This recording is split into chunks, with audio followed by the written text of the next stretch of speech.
증도 이야기를 지난주에 했습니다.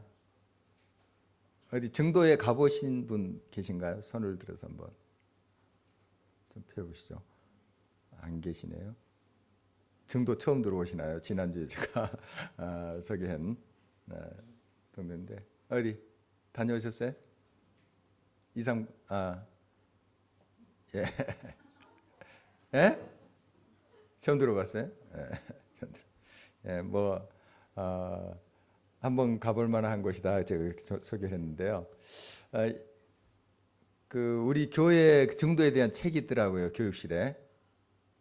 그러니까 그동안 거기 교육실 책꽂이에 꽂혀 있어도 눈에 안 들어왔던 거예요. 왜냐하면 별로 거기에 대해서 들어본 적이 없기 때문에. 근데 이제 증도라는 것을 이제 들어봤고 또 다녀왔고 하니까 이게 눈에 보이는 거예요. 여러분, 이제 우리가 좀 알고 또 느끼고 하는 것이 또 관심 있는 것이 눈에 보입니다. 항상 지나쳐도 항상 내가 보는 것 같은데 진짜 안 보고 있어요. 왜냐하면 내가 관심이 없거나 거기에 대한 마음이 없을 때는 있는데 안 보여요. 그렇죠? 교회에서도 그렇습니다. 성도님들 조금 이제 마음에 관심을 갖고 이렇게 두리번거리면 보여요. 그런데 관심도 없고 생각도 없으면 계속 몇 년을 같이 교회 생활해도 처음 보는 것 같습니다. 그런 경우 여러분 경험하게 되죠. 예, 이 증도라는 것은 원래 지난주에도 소개 드린 것처럼 미신으로 가득 찬 그런 섬이었죠. 그런데 이제 문중경 이제 전도사님이 가셔서 그곳에 이제 복음의 씨앗을 뿌리고 또 그곳이 90% 이상 주민들이 이제 크리스찬이 됐다. 지금도 그 비율이 90% 이상입니다. 그런데 이제 자꾸 음식점들, 물론 음식점들이 있어요. 또 여러 일학 시설들이 좀 들어가면서 조금 이제 그 비율이 크리스찬 비율이 떨어질 수도 있습니다. 그런데 계속 더 깨어서 그 증도에 있는 성도님들이 하나님 앞에 나아갈 때 더 아름답게 그 후손들이 또 그 섬을 하나님의 도시로 이렇게 가꿀 수 있으리라 봅니다. 거기 문중경 전도사님 제일 처음 세웠던 교회가 진리교회인데, 물론 이제 증도는 아니고 증도 옆에 또 그 섬이 있습니다. 그 섬에 진리교회 가까운 곳에 이렇게 세웠는데요. 임자도라는 곳인데 그 교회에 물론 섬 시골이고 또 그러니까 교인들이 별로 없을 것 같은데 200명입니다. 굉장히 큰 거예요. 그 시골에 또 섬인데 200명이면 굉장히 많은 성도들이에요. 그리고 어린이들이 100명. 놀라셔야 됩니다. 이제 그 상황을 우리 잘 모르니까 뭐 100명 뭐 그 정도 하는데 그 섬에 100명이 모인다는 건 대단한 겁니다. 이제 그 주민이 그렇게 많아서가 아니고요. 목포, 광주에 이렇게 이제 흩어져 살 거 아니겠습니까? 이 섬에 살았던 사람들이 자꾸 이제 도회지로 나갈 수밖에 없죠. 또 얘들 교육 문제 뭐 이런 것도 있고 그러니까. 근데 주말이면 꼭 온대요. 주말이면 꼭 온답니다. 예. 얼마나 은혜스럽습니까? 계속 이제 이게 자자손손 정말 불이 붙고 계속 그런 분위기가 되도록 아마 노력을 하고 기도하고 끝까지 말씀 중심으로 그렇게 써갈 것으로 믿어요. 그 교회 이름 그대로 진리교회. 정말 진리로 항상 그 교회가 이렇게 불타오르면 더 풍성한 그런 역사로 하나님이 함께 하시라고 그렇게 믿습니다. 우리 생비랑 면회 가서 우리 청년들 봉사했잖아요. 제가 32년 전 내려갔을 때 초등학교 학생 전교생이 200여 명 됐습니다. 근데 지금 한 30명밖에 안 남았어요. 그만큼 이제 농촌에 있는 사람은 다 떠나죠. 또 길이 잘 놓였기 때문에 이제 그 또 도시로 나가죠. 그래서 도시에서 이제 이렇게 학교 다니고 또 거기서 생활하고 여기에 직장이 있으면은 그냥 출퇴근을 하면 되니까 그런 식으로 되죠. 공무원들도 옛날에는 그 면사무소가 그 있는데 거기에 이렇게 새방 얻어서 근무하고 했거든요. 요즘은 이제 진주 한 30분이면 가거든요. 2, 30분이면 거기에서 가족들 같이 생활하고 출퇴근하면 되거든요. 2, 30분인데 그렇게 돼버리니까 이제 이 시골이 이제 텅텅 좀 비게 되는 거죠. 점점 그런 현상이에요. 그런 현상인데 이제 그 참포도교회 생비랑면에 있는 참포도교회가 더 하나님 말씀으로 굳건하게 이렇게 세워지고 또 할 때는 또 찾아오겠죠. 주말이면 또 와서 같이 또 예배 드리고 이렇게 또 아니면은 그 귀농 요즘 많이 관심을 갖죠. 귀농해서 거기서 또 제대로 된 또 교육을 시킨다면 하나님 말씀으로 또 바로 그 교회가 세워져 간다면은 그런 또 하나님의 진리의 말씀으로 바로 세워지는 그런 동네가 되지 않을까 하는 소망을 갖고 기도를 개인적으로 해봅니다. 이 예루살렘 성이 지금 현재는 굉장히 삭막하게 돼 있습니다. 바벨론에 의해서 짓밟혔고 굉장히 이제 정말 황폐화되어 있는데 그것은 이제 하나님께서 회복해 가시는 그런 말씀이 오늘 본문의 내용입니다. 노인의 소리도 없고 어린이들 떠드는 소리도 없어져 버렸습니다. 옛날에는 안 그랬거든요. 거기에서 얘들 막 노는 소리 또 어른들이 길가에 앉아가지고 서로 이렇게 대화하고 이런 분위기였는데 평화스러운 분위기였는데 이제 정말 바벨론의 짓밟힘을 당하고 이렇게 흩어져 버렸죠. 그러니까 적막한 곳이 되어버리고 황폐한 곳이 되었습니다. 이제 그러나 하나님의 말씀이 이제 임하세요. 스가랴에게 임하셔서 그 예루살렘이 다시 한번 진리의 성읍이 되게 하리라. 그리고 어떤 열성을 가지고 이제 그 성읍을 회복하느냐 하면 질투라는 표현을 쓰면서 그 사랑을 가지고 이 하나님이 우리를 향한 사랑을 그렇게 표현하고 있거든요. 질투라는 게 우리 인간의 질투가 아니고 하나님이 우리를 향해서 사랑을 그만큼 하기 때문에 우리가 세상의 가치관과 세상에 그렇게 매여 있는 것을 참지를 못하시는 거예요. 왜냐하면 너무 사랑하니까 하나님께로 와야 되는데 다른 곳으로 갈 때 하나님은 꼭 질투하시는 하나님, 그러니까 사랑으로 다시 끌어오시는 그런 하나님의 것을 보게 됩니다. 그래서 지금 진리가 떠나버린, 그래서 많은 황폐화가 이루어진 그 예루살렘 성읍을 회복하시는 그런 하나님의 약속의 말씀. 3절 우리 다시 한번 한 목소리로 읽어보도록 하겠습니다. 여호와가 이같이 말하노라. 내가 시온에 돌아와 예루살렘 가운데 거하리니 예루살렘은 진리의 성읍이라 일컫겠고 만군의 여호와의 산은 성산이라 일컫게 되리라. 약속의 말씀이죠. 진리의 성읍이라 일컫겠고 지금은 어떻다는 거예요? 진리가 떠나버린 거죠. 황폐하게 돼버린 거죠. 메마르게 돼버린 거죠. 그런 모습입니다. 그러나 다시 진리의 성읍으로 이 예루살렘을 세우리라 하는 하나님의 약속의 말씀입니다. 하나님의 말씀은 회복의 말씀입니다. 회복해 하시는 말씀이에요. 하나님 말씀이 임한 곳에 회복이 일어납니다. 치유가 일어나요. 항상 그래요.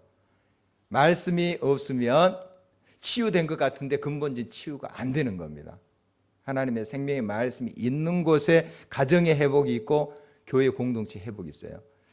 우리 이제 한국 교회 많이 염려하면서 우리가 안타깝게 생각하잖아요. 정말 진리의 말씀으로 다시 돌아와야 돼요. 그래야지 진정한 회복이 있어요. 이 땅에 진정한 부흥이 그렇게 가능한 거예요. 진리의 말씀이 떠나버리면 다른 어떤 대체물로 채워놓으면 뭔가 교회 이름이 있으니까 세워져 있는 것 같아요. 그러나 그것은 진정 생명력을 잃은 거예요. 진리가 다시 살아나야 됩니다. 진리의 성읍이 돼야 돼요. 교회들이. 또 우리 가정도 마찬가지예요. 진리, 하나님의 말씀으로 충만한 곳이 돼야 돼요. 그러지 않고서 다른 대체물로 그럴듯하게 유지해 가요. 결국 그건 한계를 드러냅니다. 그리고 메마르게 돼요. 진리의 성읍이 돼야 됩니다. 여러분의 가정이 진리의 성읍이 되시길 바랍니다. 우리 교회가 정말 진리의 성읍이 되길 바라요.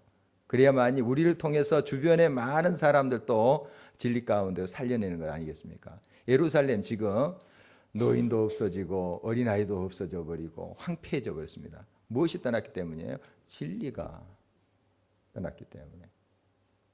진리의 성읍이 돼야 돼요. 그래야지 진정한 회복이 있는 것입니다. 그러므로 항상 우리가 하나님 말씀과 동행하는 것이 얼마나 중요한지 몰라요. 제가 계속해서 큐티 이야기하지만 이게 어떤 유행을 따르고자 하는 것 아닙니다. 여러분, 말씀과 동행하는 삶이 이만큼 중요해요. 말씀이 있으니까 아까 진리교회 이야기했잖아요.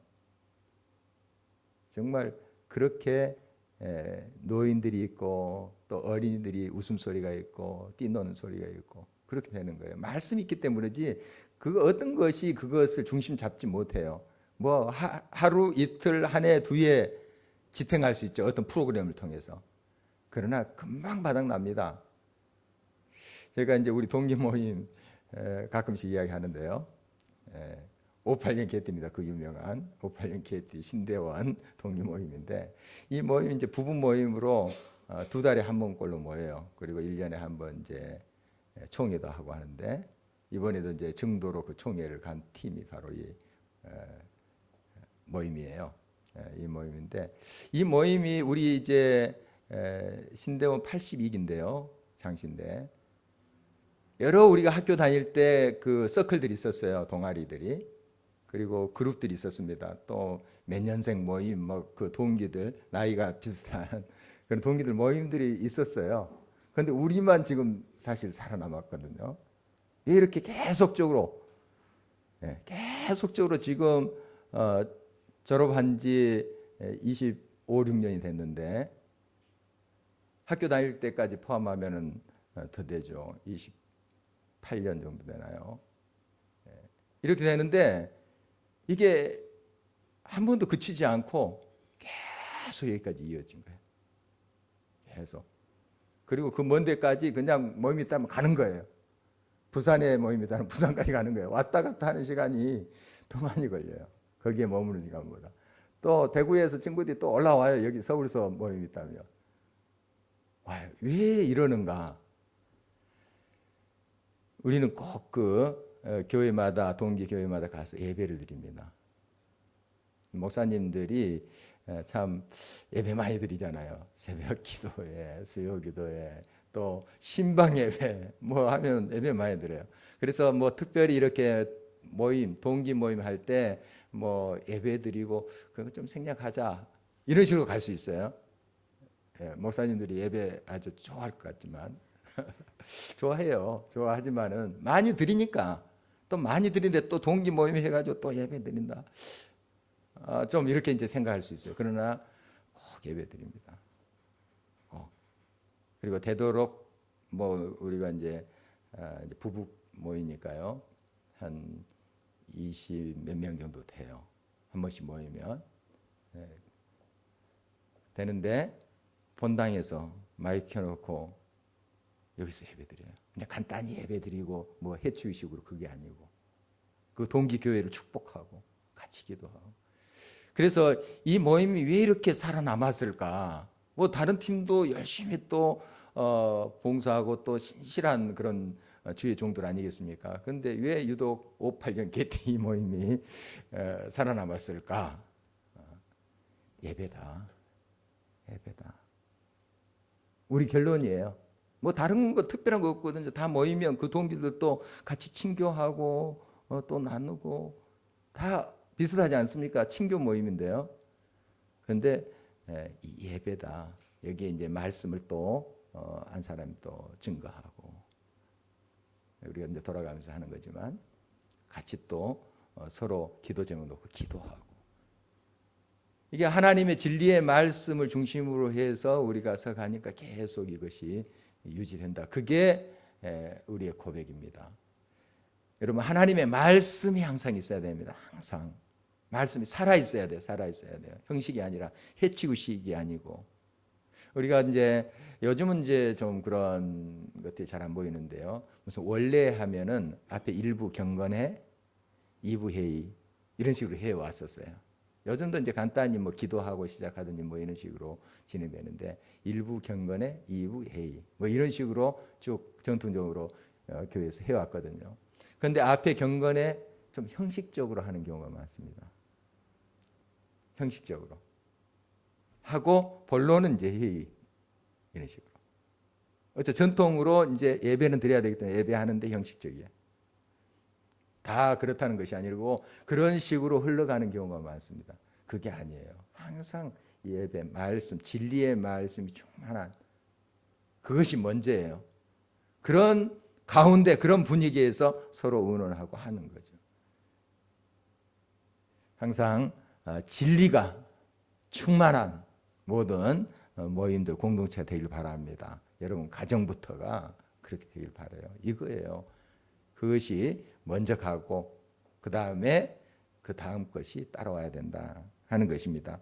이 예루살렘에 정말 하나님의 진리가 땅에 떨어져 버리고 또 지도자이라 하는 사람, 특히 종교 지도자들 이런 사람들이 하나님 말씀이 그 선지자를 통해서 선포되는데 안 들었잖아요. 그래서 결국 바벨론에 의해서 심판받고 하는 거 우리가 잘 알고 있습니다.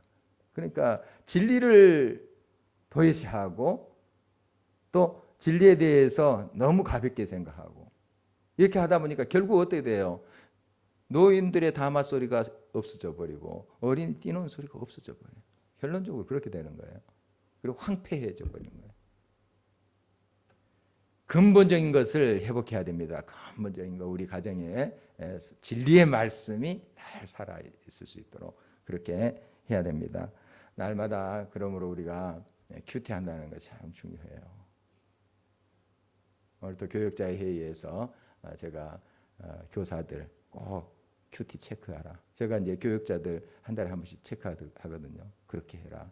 이런 말씀 다시 한 번 했어요.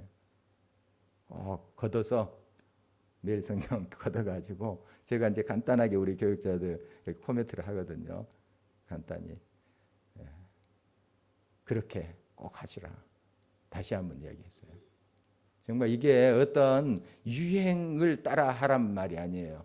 다른 교회에서 뭐 어떻게 하니까 우리도 좀 해볼까 이게 아니거든요. 그리고 뭐 습관적으로 이렇게 큐티하고 뭐 이렇게 적고 해서 뭐 우리가 말씀으로 충만하다 그렇게 또 자동적으로 가는 것도 아니에요. 그렇지만은 우리가 습관을 좇아서 하나님 말씀을 사모하는 자리로 나아가기 위한 일환이잖아요. 날마다 우리가 더 결단하면서 하나님 말씀에 천착하고 이렇게 하는 것이 하나님의 말씀이 진리의 말씀이 구체적으로 우리의 삶 속에 살아있도록 하는 방법이기 때문에 이 큐티를 강조하는 거예요. 날마다 여러분들이 이 말씀을 묵상하고 그 진리가 이끌어가도록 그렇게 하셔야 됩니다. 하나님의 말씀이 이끄시도록. 그러면 그 말씀이 회복을 하세요. 우리의 모든 삶을 회복해 하세요. 고치세요. 다시 떠드는 소리, 즐거운 소리, 환호하는 소리가 들리게 하시는 것이 그 말씀의 능력입니다. 치료하시는 하나님의 말씀이기 때문에 그렇죠. 그리고 이 말씀은 또한 기적을 일으킵니다. 정말 말씀이 떨어진 곳에 전혀 이거 불가능하다 하는 것이 가능하게 돼요. 바로 그렇게 예루살렘이 회복되는 것도 이제 기적이지만 계속해서 6절 말씀 한번 보도록 하겠습니다. 6절 말씀 함께 읽겠습니다. 만군의 여호와가 이같이 말하노라. 이 일이 그날에 남은 백성의 눈에는 기이하려니와 내 눈에야 어찌 기이하겠느냐? 만군의 여호와의 말이니라. 이제 이렇게 예루살렘이 회복되고 하는 그 일을 말하는 거예요. 전혀 기대를 못했어요. 그렇게 정말 바벨론의 포로로 잡혀가고 이것이 이제 우리의 이제 운명이구나 이렇게 생각할 즈음에 하나님께서 기적적으로 그들을 돌리신 거거든요. 에스겔의 환상처럼 마른 뼈같이 소망이 없었어요. 정말 인간의 힘으로 어떻게 그들이 회복될 그런 가능성조차 이제 기대하지 못할 정도로 돼버린 거예요. 마른 뼈, 소망 없는 거예요. 기대조차 하지 못하는 그때 하나님께서 그들을 기적적으로 돌리신 것 아니겠습니까? 그래서 우리 눈에는 기이하게 보는 거예요. 기적이에요. 그렇지만 하나님은 너무너무 쉬운 거예요. 하나님께는 이 일이 쉬운 일이에요. 말씀 한마디면 돼요. 말씀 한마디로 천지를 창조하신 하나님이 일을 못 하시겠어요? 예루살렘 성 하나 회복 못 하시겠어요? 말씀 한마디로 풍랑이는 바다를 잠재우시는 하나님이세요. 못 하시겠어요? 우리에게는 기적이지만 하나님께서는 쉬운 일이에요. 쉬운 일입니다. 하나님의 말씀이 임한 곳에 모든 게 변합니다. 새롭게 돼요. 기적. 우리가 이제 기적이라고 하죠. 기이한 일. 기이한 일이라고 부르죠. 아, 하나님이 하셨구나. 여러분, 하나님의 말씀이 늘 살아있어야 됩니다. 정말 이 말씀대로 돼요. 이 말씀대로 됩니다. 다시 한번 이제 정도로 돌아가자면, 아까 그 책을 제가 쭉 읽었어요. 이제 사진도 있고, 그냥 쉽게 이렇게 읽도록 돼 있더라고요. 좀 분량이 있긴 하지만 쭉 그냥 단숨에 앉은 자리에서 다 읽었습니다. 읽었는데 참 또 감동이 되더라고요. 그 책에 또 더 자세한 게 있어가지고 감동이 되고 했는데, 이 문중경 전도사님 삶 속에 말씀이 찾아온 거 아니겠습니까? 사실 말씀이 찾아온 거예요. 그게 불을 붙인 거예요. 그래서 시집살이 하면서 정말 또 거기 보니까 둘째 그 동서가 굉장히 핍박했더라고요. 같은 집에 살았어요. 자기 남편은 이제 저하고 따로 살고, 자기는 거기 남아서 이제 같이 살았는데 둘째 동서 그 가정하고 같이 살. 나중에 이제 둘째 동서가 다른 데로 이제 가더라고요. 얼마나 핍박하는지. 왜냐하면 불쌍하죠. 시아버지 보기에 이 문중경, 그때는 전도사가 아니지만 남편이 그냥 신혼 첫날부터, 그 전부터 이제 그 사귀던 여자죠. 그런데 이제 집에서 이제 결혼하라 하니까 억지로 한 거예요. 그거 모르고 온 거죠. 이 문중경 이분은 모르고 온 거예요. 얼마나 기구한 놈이에요. 그러니까 거의 뭐 이제 따로 살죠. 자식도 없이. 그런데 소문이 어떻게 도는가? 얘 못나니까 남편이 그랬다. 이런 식으로. 그것도 아닌데. 그리고 이 동서가 얼마나 비판하는지 이제 시아버지가 불쌍하니까 좀 챙겨주고 할 거 아니에요. 막 시기, 질투. 이것 때문에 막 핍박을 하는 거예요. 너가 이 모양이 이렇게 하니까 네 남편이 도망간 거예요. 뭐 하면서. 이런 속에 얼마나 그 삶이 고달프겠습니까? 정말 자살도 좀 몇 번 시도했더라고요. 물에 이렇게 바닷물에 들어가려고 할 때 또 아니다 뭐 이런, 또 그때 예수 믿지 않는 그런 때인데 그런 마음을 주셔서 다시 돌아오고, 이런 기구한 그런 삶 속에 하나님 말씀이 들어온 거예요. 말씀. 정말 소망이 없었던, 정말 마른 뼈 같은 그런 상황이죠. 그냥 마지 못해서 그렇게 산다. 그런 인생인데 하나님 말씀 찾아온 거예요. 그 말씀이 그의 인생을 바꿔버립니다. 그리고 가는 곳곳마다 이 말씀을 증거하고 또한 나누고, 그런 가운데도 많이 핍박도 있었더라고요. 또 말씀 증거하고 교회 세우는 가운데도 많은 어려움이 있었지만, 그러나 말씀이, 진리가 그 속에 있으니까 이 모든 걸 다 극복해 가는 것을 보게 돼요. 여러분, 그렇습니다. 말씀이 답이에요. 말씀이 있어야 됩니다. 여러분, 말씀이 있어야 돼요. 이 말씀이 없으면 자꾸 흔들려요. 자꾸 흔들려요. 기분 좋은 일이 있을 때는 막 은혜 충만한 것 같은데, 또 뭔가 좀 안 되면 막 또 곤두박질 치는 거예요. 기분 따라서, 상황 따라서. 그러나 진리의 말씀이 있으면 그 환난과 핍박 가운데도 꿋꿋이 나가요. 이 문중경 전도사님 보면 참 어렵고 힘든 가운데도 꿋꿋이 나갑니다. 그래서 자기 이제 시숙이 예수님 믿고 정말 교회를 세우고 막 그런 역사가 일어납니다. 그리고 주변에 많은 사람들 막 일어나서 정말 지금의 정도가 우연히 된 게 아니다 하는 것을 증명하고 있죠.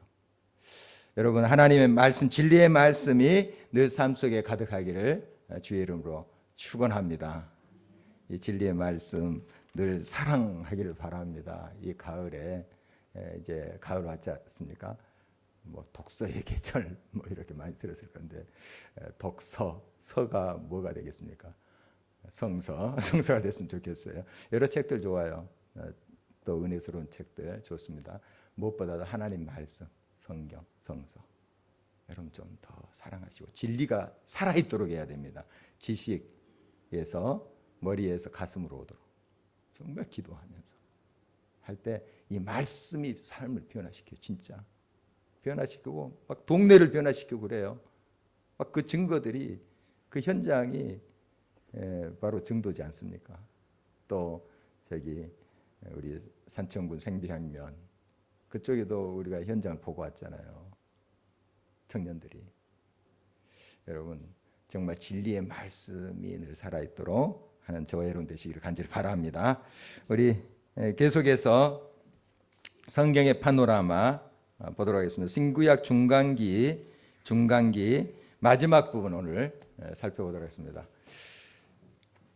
자, 구약과 신약 사이 한 400년의 그런 기간에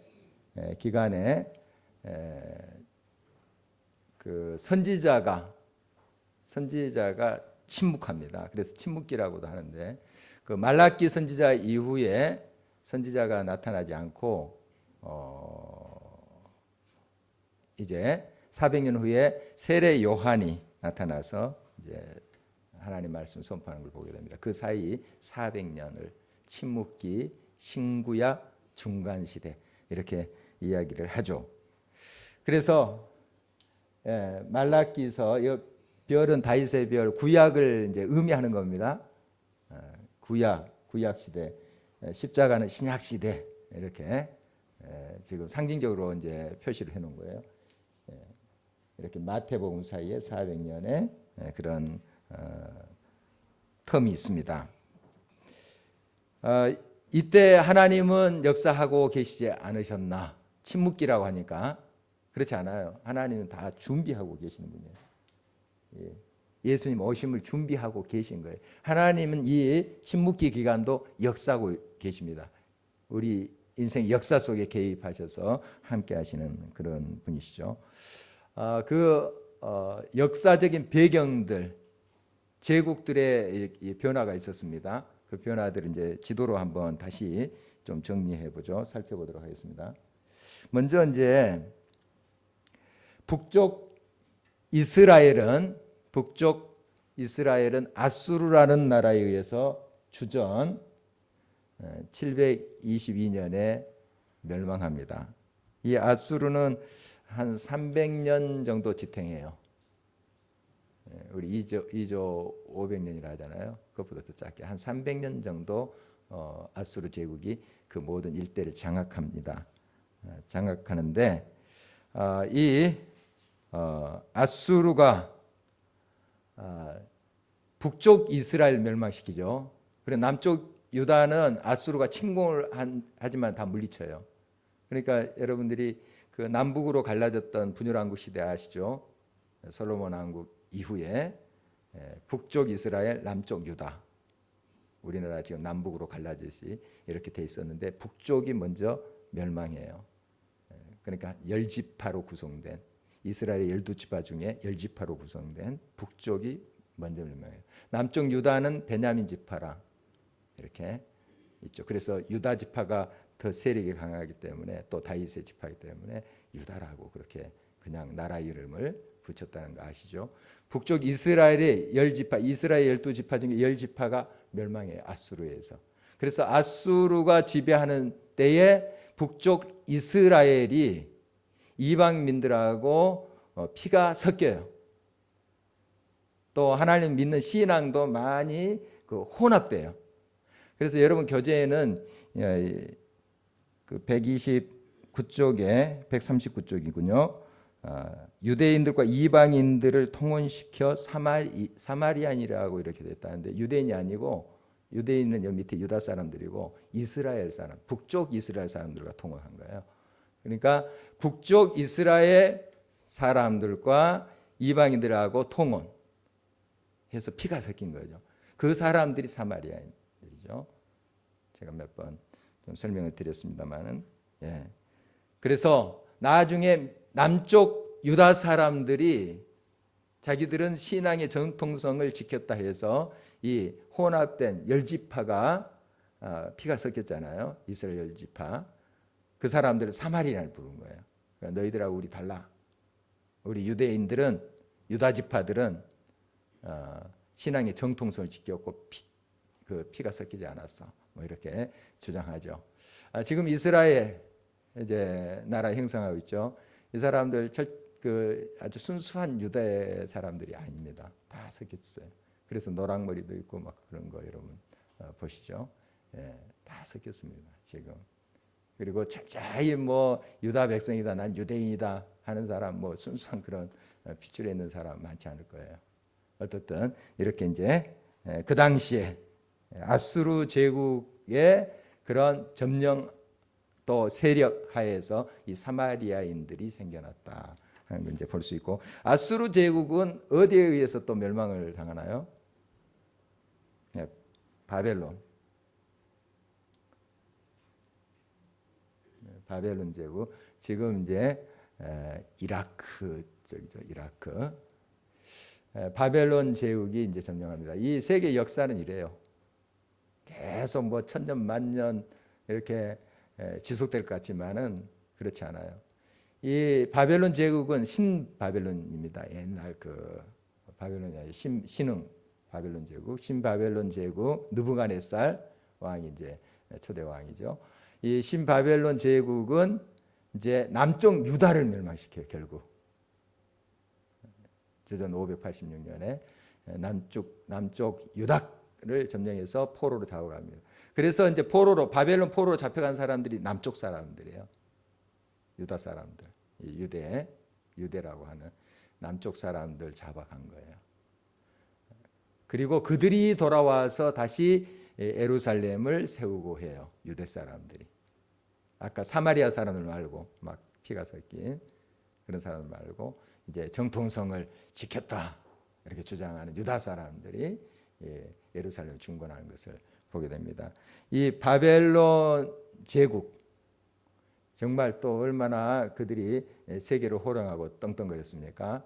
그런데 76년밖에 안 돼요. 100년 안 됩니다. 바벨론 제국의 그런 세력은 한 80년, 76년 뭐 아주 정확하지 않습니다. 어디를 시점으로 그 연도를 잡을 것인가 이게 의견이 분분하니까 한 76년 정도밖에 이 바벨론 제국이 지탱되지 않습니다. 막 대단할 것 같죠. 뭐 만년, 뭐 10만 년 할 것 같은데 안 그래요. 금방 무너집니다. 그 다음에 이제 어떤 제국이 또 이 바벨론 제국을 무너뜨립니까? 페르시아. 그냥 바벨론 제국의 이제 수도도 바벨론이에요.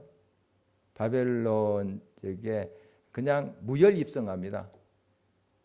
칼 한 번 안 휘두르고 성문 쫙 열어주고 그냥 무혈 입성해요. 그래서 페르시아가 점령을 해버립니다.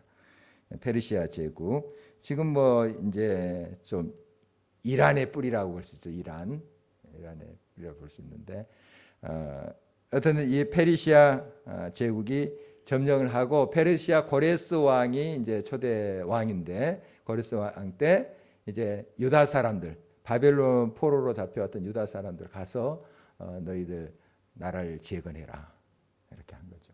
그래서 예루살렘도 세우고 또 이제 성전도 다시 세우고 이렇게 한 것을 보게 됩니다. 또 페르시아 제국의 그 유다 출신으로서 왕후가 된 사람이 있어요. 아하수에로 왕 때 에스더 여러분 잘 알고 있는 그런 인물입니다. 에스더가 페르시아 제국 때 또 왕후가 되기도 하죠. 자, 그 다음에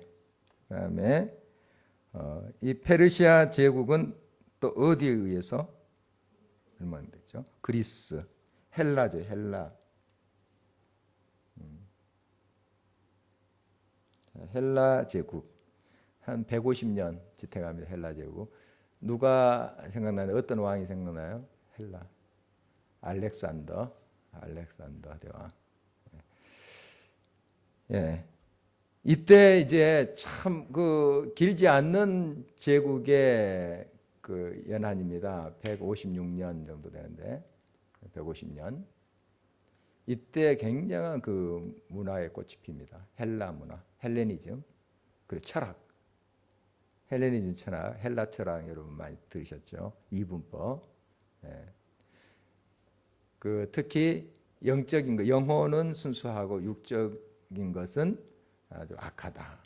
이런 이제 사상들이 이게 딱 영육을 딱 나누는 그러한 이제 사상이 많이 이제 있고, 이게 이제 서구의 철학도 사상의 뿌리가 됐다 이렇게들 해석합니다. 물론 다양한 영향을 받았겠지만 그렇게 또 이야기를 해오죠. 이때 이제 문화 또 철학, 언어가 얼마나 그 왕성의 꽃이 피었는지 모릅니다. 나중에 이제 헬라 제국이 로마에 의해서 멸망하지만은 언어는 로마 제국 때, 물론 로마 제국 라틴어 있습니다. 라틴어가 이제 로마 제국의 언어인데, 그러나 일반 사람들이 로마 제국의 그 밑에 있던 사람들이 쓰는 언어가 헬라어였습니다.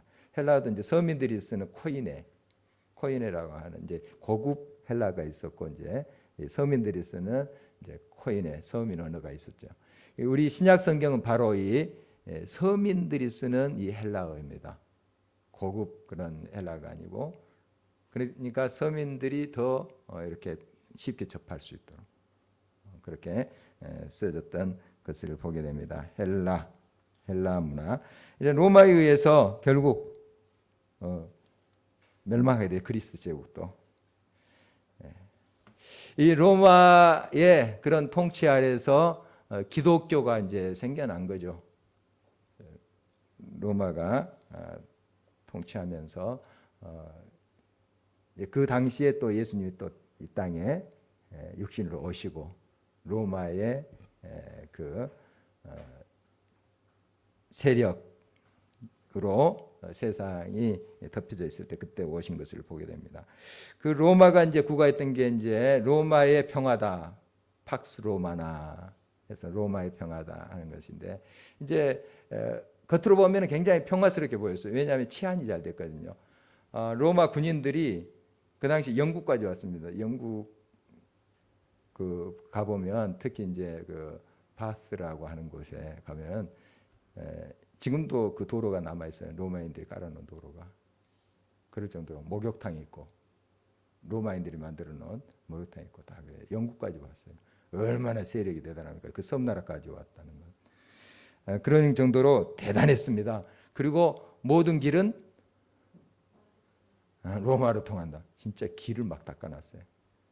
길을 닦아놨습니다. 그 전에 이제 길이 닦아지지 않았을 때 이제 이 당시에 이제 로마 제국에 여행을 이렇게 다니면서 복음을 증거했잖아요. 우리 사도들이.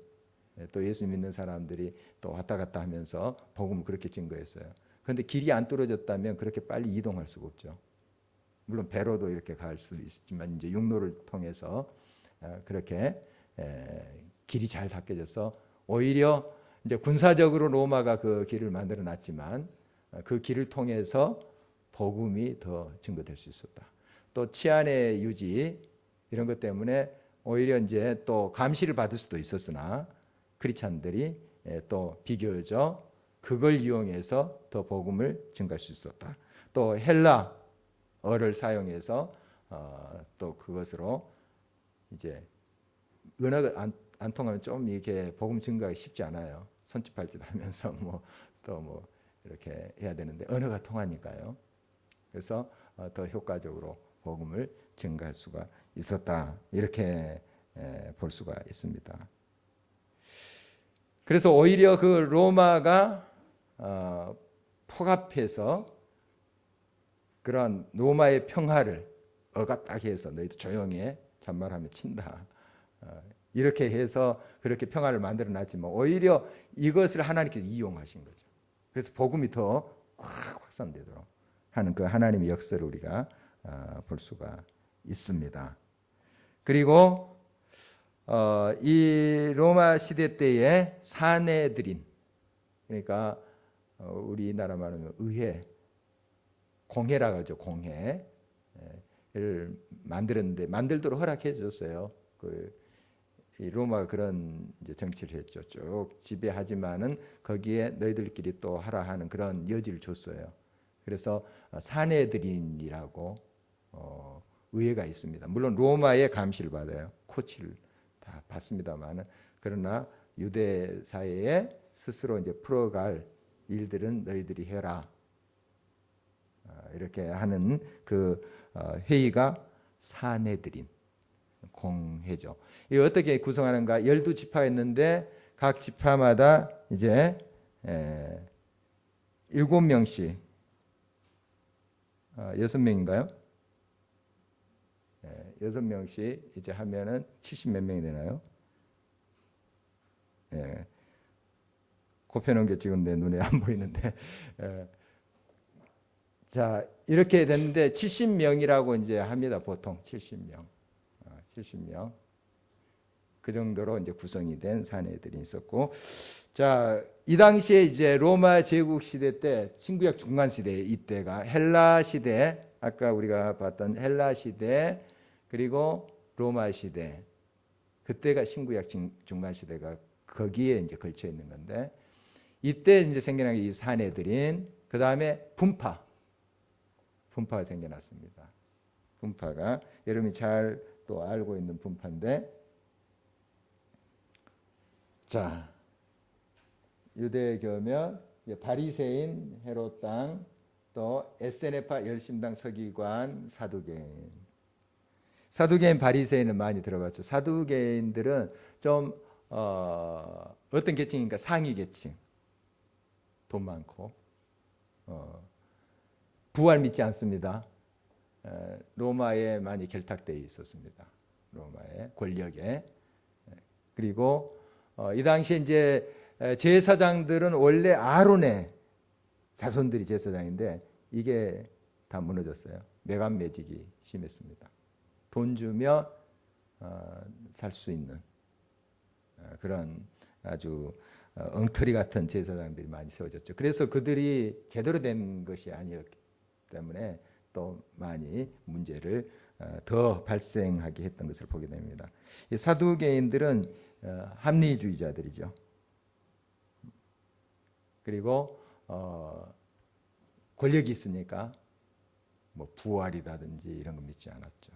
믿지 않고 이렇게 힘을 썼던 부류의 사람들이고, 이제 바리새인들이 더 많이 나오죠. 우리 성경에. 바리새인들은 한 중산층 정도 될까요? 꼭 뭐 이제 섞여져 있겠지만 주류가 그렇게 되어 있습니다. 이런 사람들은 이제 부활 믿어요. 그 하나님 말씀대로 제대로 살아보려고 막 발버둥쳤던. 물론 사두개인들도 하나님 믿고 그래요. 다 유대인들이니까. 그렇지만 이제 더 신실하게 하나님께 나아가려고 했고 금식하고 구제하고 막 이러한 일들 했던 사람들 바리새인들입니다. 그러나 자기들의 의의를 드러냈던 이제 사람들이죠.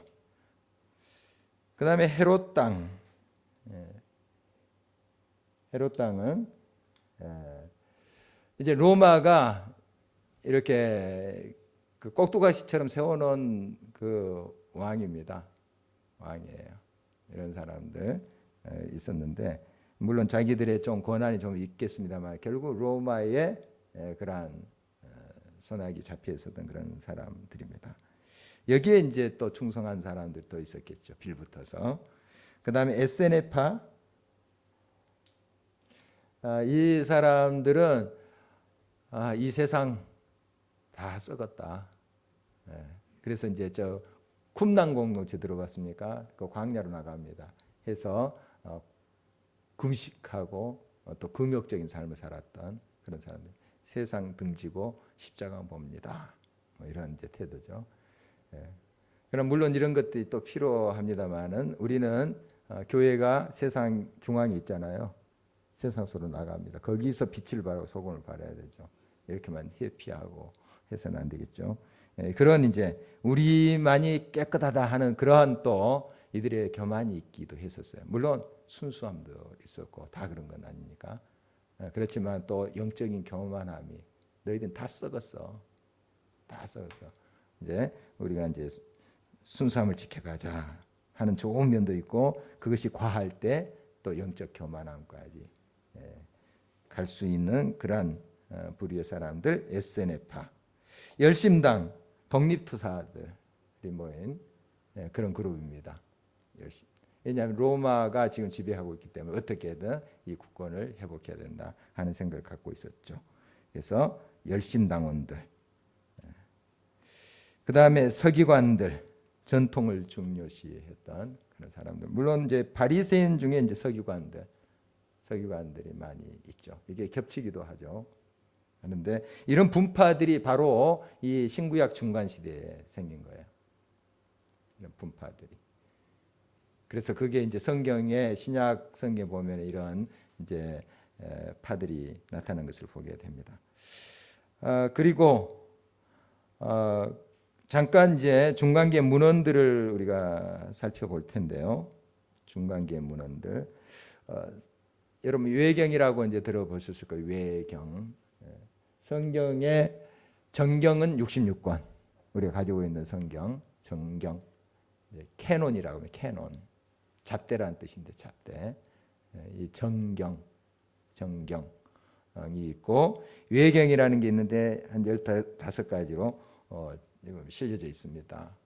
공동 번역이라고 하는 우리 개신교랑 천주교랑 학자들이 모여서 공동 번역을 한 게 있어요. 천주교에서는 이건 이제 사용하는데 거기에 실려져 있습니다. 보면 지혜서, 전도서, 토비트 뭐 이런 것들이 있어요. 이건 이제 정경으로 우리가 인정을 하지 않습니다. 외경으로 인정하죠. 그래서 이게 어떤 자료냐 하면 신구약 중간 시대를 우리가 이 자료를 통해서 엿볼 수 있어요. 성경에는 이 400년의 기록이 이 중간 시대의 기록이 없습니다만 이 외경에 있어요. 외경에. 그래서 그걸 다 신빙성 있게 우리가 다 인정을 하지는 않습니다. 천주교에서도 인정을 하지 않죠. 66권. 천주교에서는 이제 이걸 이제 인정을 하지만 그 유대교에서는 구약만 인정하죠. 구약 이거 인정하지 않습니다. 구약만 말라키까지 인정을 하고 우리 이제 개신교에서는 66권 정경을 인정하고 있죠. 그 다음에 위경이라고 있습니다. 위경 거짓 위자 써서 좀 그게 이제 또 문서가 남아 있습니다. 그게 이제 여기 이제 책에서 소개한 몇 가지, 한 7가지 나와 있습니다. 자, 뭐 이제 참고로 이건 알아두시기 바랍니다. 솔로몬의 뭐 시편, 에녹서, 모세가 승천했다, 뭐 이런. 그러니까 이게 성서적인 그런 근거 없는데 그런 이제 글을 써놓은 기록들이 있어요. 발견됐어요. 기록들이. 그리고 신약 성경에도 이경들 나중에 좀 살펴보겠지만 이경들이 있어요.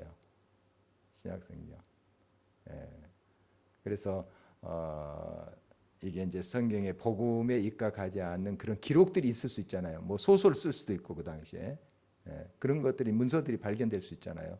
그러면 와 이거 뭐 그럴듯하다 하고 따라갈 수 있잖아요. 아니다 그거 잘못됐다 이렇게 해서 분별하는 것이 있습니다. 다 기록을 남겼다고 해서 그게 다 그것은 하나님의 말씀 아닌 것이죠.